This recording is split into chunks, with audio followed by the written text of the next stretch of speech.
Everyone should be taking the time out of their day and phoning the RCMP complaints and civilian ruin and complaints line, or just the Milk River Detachment. I mean, you could always just flood their number.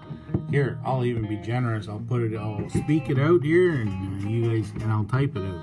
It's 1-403-647-3955. Don't attack the lady answering the phone. But, yeah, you can make a complaint about those 3 excavators that were willfully destroyed. And then ask her when the officer's qualified immunity runs out, when they go against the law, policy, I don't know, and walk onto private property, cut the battery cables, cut the wiring, remove fuel filters, fill the fuel lines full of spray foam. When does their qualified immunity run out? When do you get to take the RCMP officer or officers, including the one that made the order and sent these guys to do it, and have them removed from the RCMP, have them put in handcuffs, have them charged, and possibly sued for the damage?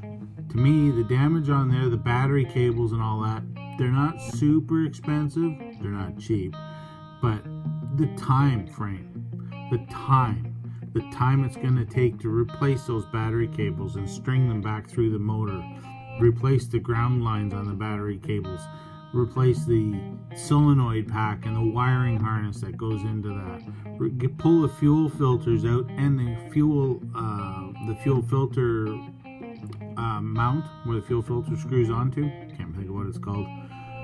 That all has to be replaced. That foam would have gone through those lines, and it could have possibly gone to the fuel pump. Heaven forbid it expanded enough that it made it all the way to the tank.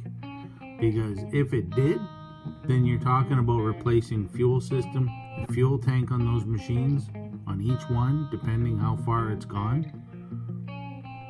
When does their qualified immunity run out for shit like this?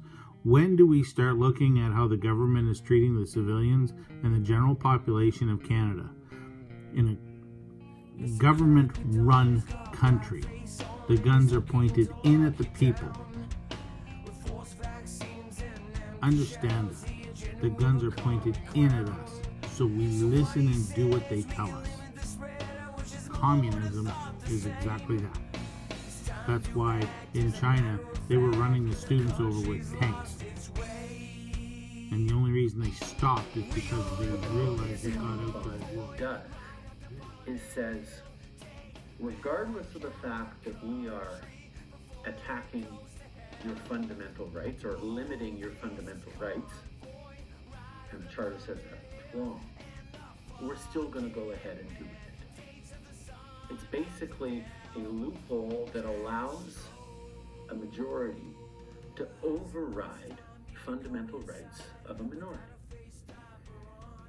And that's why I agree with my father that it is not a great thing to have in a Charter of Rights and Freedoms.